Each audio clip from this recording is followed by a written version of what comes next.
Making of modern India എന്ന പേപ്പറിലെ first chapter colonialism and its practice. ഇതിലാദ്യമായി പഠിക്കാൻ പോകുന്നത് എന്താണ് കൊളോണിയലിസം എന്നാണ്.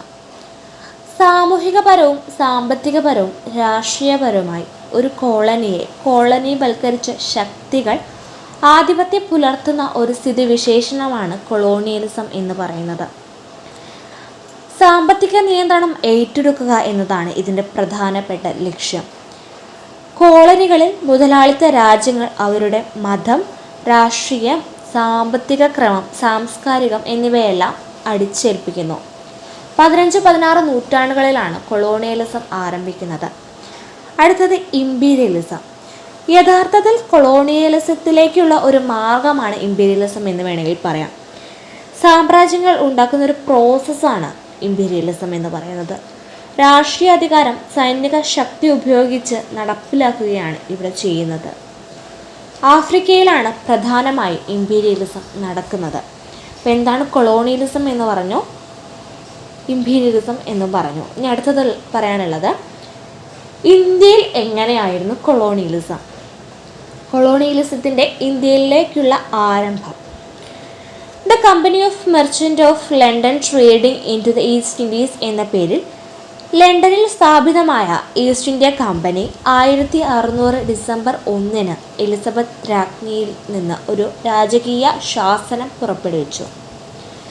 ഈ ശാസനപ്രകാരം ഈസ്റ്റ് ഇന്ത്യ കമ്പനിക്ക് ഈസ്റ്റ് ഇൻഡീസിൽ 21 വർഷത്തോളം കുത്തക അവകാശം നൽകി.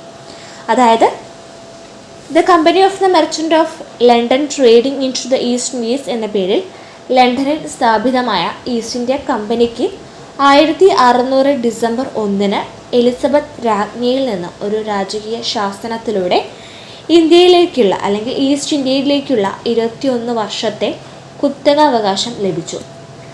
കച്ചവട ആവശ്യത്തിനാണ് കമ്പനി ആദ്യമായി ഇന്ത്യയിലെത്തുന്നത്.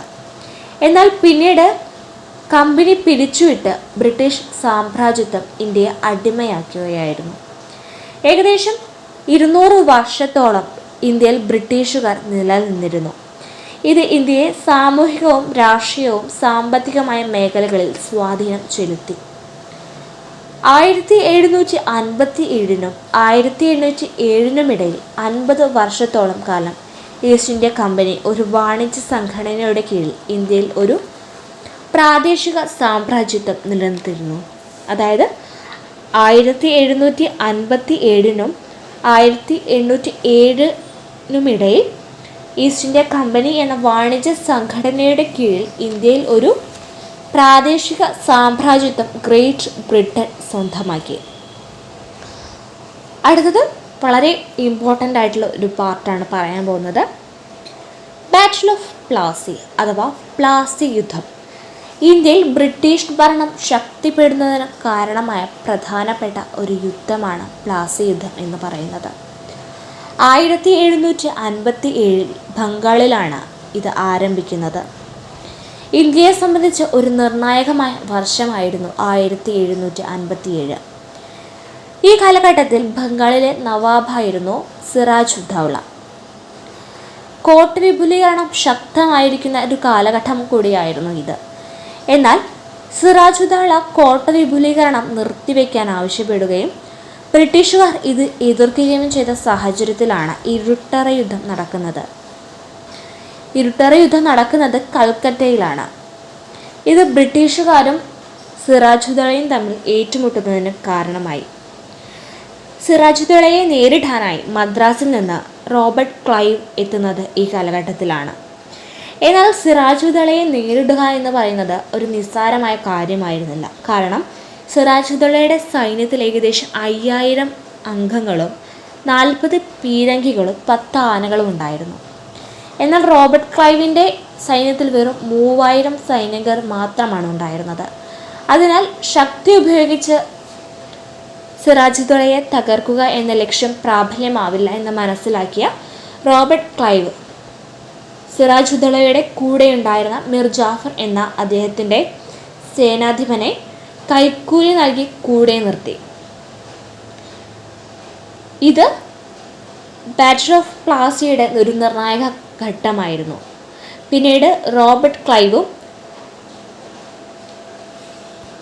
ചാൾസ് വാൾസ് എന്നിവരുടെ സൈന്യം മദ്രാസിൽ നിന്ന് ബംഗാളിലേക്ക് എത്തുകയും സിറാജുദ്ദൗലയുടെ സൈന്യവുമായി യുദ്ധം ചെയ്യുകയും ചെയ്തു. 11 മണിക്കൂറോളം നീണ്ടുനിന്ന യുദ്ധത്തിനൊടുവിൽ ഈസ്റ്റ് ഇന്ത്യ കമ്പനി വിജയിക്കുന്നതിനും കാരണമായി. മിർ ജാഫറിന് നവാബ് എന്ന പദവി നൽകാം എന്ന് പറഞ്ഞ ഒരു യുദ്ധമായിരുന്നു പ്ലാസി യുദ്ധം. അടുത്തത് ബക്സർ യുദ്ധം. പ്ലാസി യുദ്ധത്തിൻ്റെ തുടർച്ചയാണ് ബക്സർ യുദ്ധം എന്ന് വേണമെങ്കിൽ പറയാം. 1751 പ്ലാസി യുദ്ധം കഴിഞ്ഞ് അടുത്തതായി ബക്സർ യുദ്ധം നടക്കുന്നത് 1764 ഒക്ടോബർ 22 ഈ സമയം നമുക്കറിയാം ബംഗാളിലെ നവാബായിരുന്നത് മിർ ജാഫറാണ്. അതുപോലെ ഈസ്റ്റ് ഇന്ത്യ കമ്പനിയുടെ ഗവർണർ ജനറൽ ആയിരുന്നത് റോബർട്ട് ക്ലൈവ് ആണ്. ഈ ഒരു സമയത്ത് നവാബ് ബ്രിട്ടീഷുകാർക്ക് പലതരത്തിലുള്ള നികുതികൾ നൽകണമായിരുന്നു. ഈ നികുതികൾ നൽകുന്നതിനായിട്ട് ജനങ്ങളുടെ മേൽ പലതരത്തിലുള്ള നികുതികൾ നവാബ് ഏർപ്പെടുത്തി. ഇത് ജനങ്ങളിൽ വിദ്വേഷം ഉണരുന്നതിന് കാരണമായി. ജനങ്ങൾ പ്രതിഷേധം ആരംഭിച്ചു. ഈ പ്രതിഷേധത്തെ തകർക്കാനായി റോബർട്ട് ക്ലൈവ് മുന്നിട്ട് നിന്നിരുന്നു. എന്നാൽ പിന്നീട് യുദ്ധ സാഹചര്യമെല്ലാം ഒന്ന് ഒതുങ്ങിയതിനു ശേഷം റോബർട്ട് ക്ലൈവ് 1760 ഇംഗ്ലണ്ടിലേക്ക് തിരിച്ചുപോയി. ഈ സമയമാണ് മിർ ഖാസിം അഥവാ മിർ ജാഫറിൻ്റെ മകളുടെ ഭർത്താവ് ബ്രിട്ടീഷുകാരുടെ സഹായത്തോടെ മിർ ജാഫറിനെ അധികാരത്തിൽ നിന്ന് പുറത്താക്കി പുതിയ നവാബ് സ്ഥാനം ഏറ്റെടുക്കുന്നത്. അധികാരത്തിലെത്തിയ ഉടൻ തന്നെ മിർ ഖാസിം ചിറ്റഗോങ്, വിജ്ഞാപൂർ, ഖർദ്വാർ എന്നീ പ്രദേശങ്ങൾ ബ്രിട്ടീഷുകാർക്ക് നൽകിയിരുന്നു. അങ്ങനെ കുറച്ചു കാലം ബ്രിട്ടീഷുകാരുടെ ആജ്ഞാനുവർത്തിയായി കഴിഞ്ഞിരുന്ന മിർ ഖാസിമിന് പിന്നീട് ബ്രിട്ടീഷുകാരുടെ പാവയായി ജീവിക്കാൻ താല്പര്യമുണ്ടായിരുന്നില്ല. അവർ ബ്രിട്ടീഷുകാരുടെ ബംഗാൾ മേഖലയിലുള്ള നിയന്ത്രണം ഓരോന്നായി എടുത്തു കളഞ്ഞു. അതുപോലെ അദ്ദേഹത്തിൻ്റെ തലസ്ഥാനമായിരുന്ന മുർഷിദാബാദ് നിന്ന് അദ്ദേഹം തലസ്ഥാനം മുൻഖറിലേക്ക് മാറ്റി. മുർഷിദാബാദ് എന്ന് പറയുന്നത് ബ്രിട്ടീഷുകാരുടെ നിയന്ത്രണത്തിലുള്ള കൽക്കട്ടയ്ക്ക് സമീപമായിരുന്നു. ഇത് തലസ്ഥാനം മാറ്റുന്നതിലൂടെ ബ്രിട്ടീഷുകാരുടെ നിയന്ത്രണം ഇല്ലാതാക്കാമെന്ന് അദ്ദേഹത്തിന് മനസ്സിലായി. അങ്ങനെ തലസ്ഥാനം മുൻഖർ എന്ന് പറയുന്ന പ്രദേശത്തോട്ട് മാറ്റി. അതുപോലെ തന്നെ ബംഗാളിലെ സൈന്യത്തെ യൂറോപ്യൻ മാതൃകയിൽ പരിഷ്കരിക്കുന്നതിനും കാരണമായി. ഇത് ബ്രിട്ടീഷുകാരും നവാബും തമ്മിലുള്ള ബന്ധം വഷളാക്കുന്നതിന് കാരണമായി. 1763 മിർ ഖാസിമിനെ ബ്രിട്ടീഷുകാർ തലസ്ഥാനത്ത് നിന്ന് പുറത്താക്കി. അതിനാൽ ബംഗാളിൽ നിന്ന് രക്ഷപ്പെട്ട് മിർ ഖാസിം അവധിൽ അഭയം പ്രാപിച്ചു. മിർ ഖാസിമും അവധിലെ നവാബായിരുന്ന ഷുജാ ഉദ്ദൗളയും മുഗൾ ചക്രവർത്തി ഷാ ആലവും ചേർന്ന് 1764 ഒക്ടോബർ 22 മേജർ മൺട്രോയുമായുള്ള സൈന്യത്തിൽ ഏറ്റുമുട്ടി. ഈ യുദ്ധത്തിൽ ബ്രിട്ടീഷുകാരാണ് വിജയിച്ചത്. ഇതിൻ്റെ ഫലമായി മിർ ഖാസിം യുദ്ധത്തിൽ നിന്ന് തോറ്റ വിഷമത്തിൽ ഓടിപ്പോവുകയും ഷുജാ ഉദ്ദൗള അവധിൽ അഭയം പ്രാപിക്കുകയും ചെയ്തു. അതുപോലെ മുഗൾ ചക്രവർത്തിയും കീഴടങ്ങി. മുഗൾ ചക്രവർത്തി കൂടി കീഴടങ്ങിയ യുദ്ധമായതുകൊണ്ട് തന്നെ ഇത് നിരവധി പ്രാധാന്യം നിലനിൽക്കുന്നൊരു യുദ്ധമായിരുന്നു. പിന്നീട് ബ്രിട്ടീഷുകാരുടെ സ്വാധീനം ബീഹാർ, ഒറീസ, ഉത്തർപ്രദേശ് എന്നീ പ്രദേശങ്ങളിലേക്കും വ്യാപിപ്പിക്കുന്നതിന് കാരണമായി. 1757 പ്ലാസി യുദ്ധത്തേക്കാൾ കൂടുതൽ പ്രാധാന്യമുള്ളതാണ് 1764 ബക്സർ യുദ്ധം എന്ന് വേണമെങ്കിൽ പറയാം. കാരണം പ്ലാസി അന്നത്തെ ഏറ്റവും വലിയ ശക്തിയായിരുന്ന മുഗൾ ചക്രവർത്തിയെ പോലും തോൽപ്പിച്ച ബ്രിട്ടീഷുകാർ മുന്നേറിയ ഒരു സമയമായിരുന്നു ഇത്. അടുത്തത് ഡ്യുവൽ ഗവൺമെൻറ്. ബാറ്റിൽ ഓഫ് പ്ലാസിയുടെയും ബാറ്റിൽ ഓഫ് ബക്സറിൻ്റെയും ഫലമായി ബ്രിട്ടീഷുകാർ ഉയർന്നു നിൽക്കുന്ന ഒരു സമയത്താണ് ഡ്യുവൽ ഗവൺമെൻറ് എന്ന പോളിസി നടപ്പിലാകുന്നത്. ബാറ്റിൽ ഓഫ് ബക്സറിൻ്റെ ഫലമായി അലഹബാദ് ഉടമ്പടി ഒപ്പുവെച്ചിരുന്നു. പിന്നീട് 1705 റോബർട്ട് ക്ലൈവ് ഇന്ത്യയിലെത്തുന്നത്. അദ്ദേഹത്തിന് ഇന്ത്യയിൽ ഒരു കച്ചവടം സ്ഥാപനമായി മാത്രം കാണാൻ താല്പര്യമുണ്ടായിരുന്നില്ല. ഇന്ത്യയിൽ ഭരണം ഏറ്റെടുക്കുക എന്നത് അദ്ദേഹത്തിൻ്റെ പ്രധാനപ്പെട്ട ഒരു ലക്ഷ്യമായിരുന്നു. 1705 റോബർട്ട് ക്ലൈവ് ഇന്ത്യയിലെത്തുന്ന അതേ സമയം തന്നെയാണ് മിർ ജാഫർ മരണപ്പെടുന്നത്. അതുകൊണ്ട് തന്നെ ഈ അവസരം മുതലാക്കാൻ റോബർട്ട് ക്ലൈവ് തീരുമാനിച്ചു. അതിനുള്ള അധികാരം അദ്ദേഹം അധികാരികളിൽ നിന്ന് ലഭ്യമാക്കുകയും ചെയ്തു. 1765 ഡുവൽ ഗവൺമെൻറ് ആരംഭിക്കുന്നത്. ഇത് പ്രകാരം നവാബിനും അതുപോലെ തന്നെ ബ്രിട്ടീഷ് ഗവൺമെൻറ്റിനും അധികാരം രണ്ടായി വിഭജിക്കുകയാണ് ചെയ്യുന്നത്.